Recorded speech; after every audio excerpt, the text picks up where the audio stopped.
Welcome back ناظرین، programme ہماری بھی سنو میں بدر منیر چودھری حاضر خدمت ہے اور کشمیر جنت نظیر کے مسئلے پہ بات ہو رہی ہے۔ ڈاکٹر اظہر صاحب، اندر جو ظلم و ستم ہے اور لوگ پھر ریئیکٹ بھی کرتے ہیں، آپ سمجھتے ہیں ریئیکشن اتنا موجود ہے وہاں پر یا وہ صحیح ٹریک پہ ہے اور اس مسئلے کا حل کو نکل سکتا ہے اس ریئیکشن کی وجہ سے؟ ایبسلیوٹلی اس کے اندر ریئیکشن ہے، اور جتنے بھی لوگ وہاں پر یہ انڈیجنس موومنٹ چلا رہے ہیں، ٹھیک ہے، یہ ٹوٹلی ان لوگوں کی اپنی موومنٹ ہے، اور انشاءاللہ اس کا رزلٹ بھی ضرور نکلے گا۔ کب تک یہ انٹرنیشنل کمیونٹی آنکھیں بند کر بیٹھے گی؟ ہماری جانوں کے تو قربانیاں ہماری لگ رہی ہیں، تو ایک دن ضرور آئے گا جب ان کی آنکھوں میں بھی آنسو آئیں گے، اور انشاءاللہ وہ وقت دور نہیں ہے۔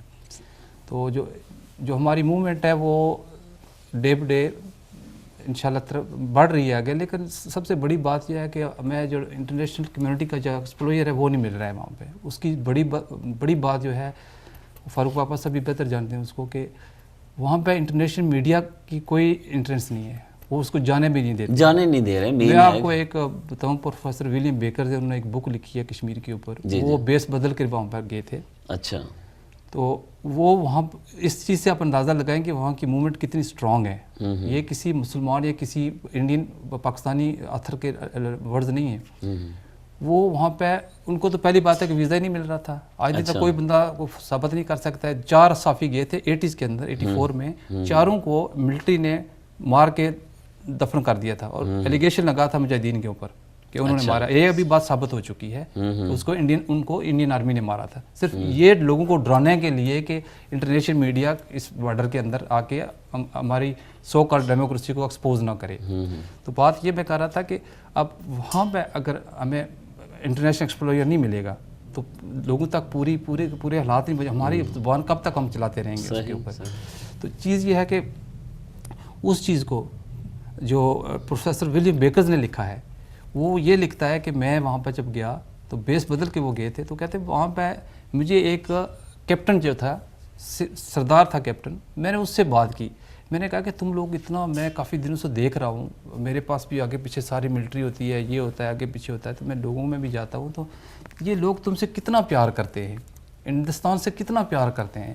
تو وہ اس کیپٹن کے الفاظ تھے بدر بھائی، اس نے یہ کہا تھا جی کہ ہم لوگوں کی بات کرتے ہیں کہ لوگ ہم سے پیار کرتے ہیں، یہاں کے جو پتھر ہیں وہ بھی ہم سے نفرت کرتے ہیں۔ اچھا، صحیح۔ تو یہ ایک کسی نیوٹرل آدمی کے ورڈز ہیں، تو آپ اس سے اندازہ لگا سکتے ہیں کہ صحیح ہے۔ اچھا فاروق صاحب، یہ بتائیں ایسا کتنے، 3 اگر میں کیٹیگری کروں گی، جی پاکستان کے ساتھ جانا ہے، انڈیا کے ساتھ جانا ہے، آزاد رہنا ہے۔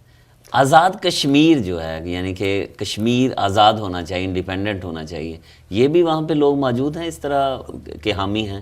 دیکھیں جی، اوپینین ہر ایک چیز کی ہوتی ہے، آزاد رہنے کی بھی اوپینین ہے، پریڈامننٹ اوپینین ہے، لیکن میرا یہ کہنا ہے کہ ہمیں آزاد رہنا ہے یا پاکستان کے ساتھ رہنا ہے یا ہندوستان کے ساتھ رہنا ہے، اس کا فیصلہ تو لوگ ہی کر لیں گے۔ اگر لوگوں کو استصحاب رائے کا موقع نہیں دیا گیا تو ہمیں یہ معلوم ہی نہیں رہے گا کہ لوگ وہاں کیا چاہتے ہیں۔ اتنا تو ضرور ہے کہ وہ ہندوستان سے علیحدگی چاہتے ہیں، 70% لوگ وہاں پہ بیسک بات تو یہ ہندوستان کے ساتھ نہیں رہنا چاہ رہے، 70%، 95% لوگ وہاں پر نہیں رہنا سر۔ چاہتے۔ یہ تو فاروق صاحب دوسری نسل شروع ہو گئی ہے، تو 60-70 سال ہو گئے اس مسئلے کو، تو جو نئی نسل ہے وہ بھی کیا چاہتی ہے کہ انڈیا کے ساتھ نہ رہے؟ کہتے ہیں جب ظلم بڑھتا ہے تو اس سے ریزالو زیادہ ہی ہو جاتا ہے۔ جو نئی نسل ہے، اب یہ ایسی نسل ہے جنہوں نے دیکھا بھی ہے اور یہ پڑھے لکھے بھی ہیں اور اویئرنیس بھی ہے ان کو۔ یہ ہماری نسل سے زیادہ ریڈیکلائز ہو گئے ہیں اینٹی انڈیا سے۔ اچھا، جو اگلی نسل ہے، وہ آپ نے دیکھا 2008 میں، 2010 میں لاکھوں کے لوگ نکلے سڑکوں پر، وہ کوئی۔ اب ہندوستان یہ کوشش کر رہا ہے کہ ویسٹ کو کسی طریقے سے یہ کنونس کرے کہ یہ تحریک جو ہے وہاں پر کشمیر میں، یہ تحریک ایک اسلامی تحریک ہے. اچھا اس کو تھوڑا سا اس کو یہ- connect کرنا چاہ رہے ہیں اس طرف سے. اس سے کہ کہیں ایسا نہ ہو کہ ویسٹ ڈر جائے کہ یہ مت القاعدہ والقاعدہ کچھ ہے. تو ہمیشہ یہ دو چیزیں ہندوستان کی ہمیشہ فوکس رہتی ہے. جو بھی پاور سینٹرز ہیں دنیا میں، وہ امریکہ میں ہو یا یورپ میں ہو یا واشنگٹن میں ہو یا برسلز میں ہو یا اسٹراسبرگ میں ہو، تو اس کی کوشش یہی رہتی ہے کہ کشمیر کی تحریک کو کسی نہ کسی طریقے سے مذہبی تحریک بنا کر اس کو سامنے رکھیں. یہ جو ابھی وہ ایک مفتی اعظم کا فتویٰ ہے کہ جو وہ لڑکیوں کا بینڈ بند کر دیا جائے، تو وہ بھی اندر سے کوئی ایسا مذہبی رنگ دینے کی کوشش کی جا رہی ہے تاکہ لوگ دیکھیں جی ہندوستان نے وہاں پہ اب 22 انٹیلیجنس ایجنسیاں وہاں پر کام کر رہی ہیں. انہوں نے اپنے مذہبی لوگ کھڑے کر دیے ہیں وہاں پر. ایک ہندوستان بہت کوشش کر رہا ہے کہ اس کو اتنا مذہبی رنگ دے تاکہ دنیا اس سے ڈر جائے کہ بھائی آپ اس کو مت چھیڑ دیجئے. یا اگر وہ نہیں چلتا ہے تو پھر یہ دوسرا رنگ یہ ہے کہ پاکستان اس کو سپورٹ کر رہا ہے ایز ٹیررزم. صحیح. ان دو چیزوں کو ہندوستان نے پچھلے 20 سال سے آگے چلایا ہے. اور افسوس کی بات یہ ہے کہ اس کو کاؤنٹر کرنے کے لیے پاکستان نے اتنی کوشش نہیں کی ہے جتنی کہ کرنی چاہیے. سر یہ وہ بہت بڑا سوال ہے کہ پاکستان کہاں کھڑا ہے. حضرت صاحب آپ تو پاکستانی ایریا کے کشمیری ہیں. میں فاروق بھائی کی بات کو ہی آگے بڑھانا چاہ رہا ہوں. انہوں نے جو بات کی ہے نا کہ یہ اسلامی موومنٹس کو وہ فریڈم فائٹر کے ساتھ ملانا چاہ رہے ہیں، اس کی کوشش جو ہے وہ پچھلے کم از کم ریسنٹلی آپ کہیں 25 سال سے یا 15 سے 25 سال تک انہوں نے کسی نہ کسی طریقے سے انڈیا کے میڈیا نے اور انٹرنیشنل لیول کے اوپر جیسے یہ کہہ رہے ہیں کہ ان کی بہت زیادہ ہیومن رائٹس کی جو کمیشن بنے ہوئے ہیں وہ ان کے اپنے بنے ہوئے ہیں. انہوں نے پوری کوشش کی ہے کہ کسی نہ کسی طریقے سے لنک جو ہے حافظ سعید احمد سے کشمیر کا لنک اس کے ساتھ بنا دیا جائے تاکہ اس کو نتھی کر کے وہ انٹرنیشنل کمیونٹی کے سامنے پیش کریں. نہیں لیکن یہ تو مانے نا کہ لشکر طیبہ یا اس طرح کے لوگ وہ باقاعدہ طور پہ مجاہدین کی صورت میں اندر تو وہ ان کی مداخلت تو ہوئی ہے نا. وہ تو میڈیا میں کچھ نہ کچھ چیزیں تو سامنے آتی رہے گی. چیزیں سامنے آتی ہیں انڈیا میں جو کچھ ہوا ہے. لیکن میں کشمیر کی بات کر رہا ہوں کہ کشمیر کے اندر مانا ہے کہ لوگوں نے وہاں پہ ان کے میڈیا نے جو ان کو سب سے جو ویک پوائنٹ جو ہمارا پکڑتے ہیں نا پاکستان کا وہ یہ پکڑتے ہیں کہ ان کی جیب سے شناختی کارڈ نکل آتا ہے پاکستان کا. اچھا ٹھیک ہے، وہ شناختی کارڈ پاکستان کا نکل آتا ہے. میں بھی آج آپ کے اس فورم سے اس بات کو کلیئر کرنا چاہ رہا ہوں کہ وہ جو شناختی کارڈ نکلتے ہیں، سپوز جتنے بھی ہمارے کشمیری ہیں، میں آپ کو سیالکوٹ کی مثال دوں، 60% سیالکوٹ میں کشمیری بیٹھے ہوئے ہیں. ٹھیک ہے. اس کی آبادی کا اندازہ میں اپراکسیمیٹلی کہہ رہا ہوں 60% وہاں پہ کشمیری ہیں. اسی طرح پورے پاکستان کے اندر ہمارے کشمیری ہیں جن کے پاس گرین پاسپورٹ ہے، جن کے پاس پاکستانی پاسپورٹ ہے. وہ لوگ اگر اپنی موومنٹ میں شامل ہونے کے لیے جاتے ہیں، وہ لوگ ادھر سے آئے ہوئے ہیں. وہ ہمارے ذات کشمیر کے لوگ نہیں ہیں.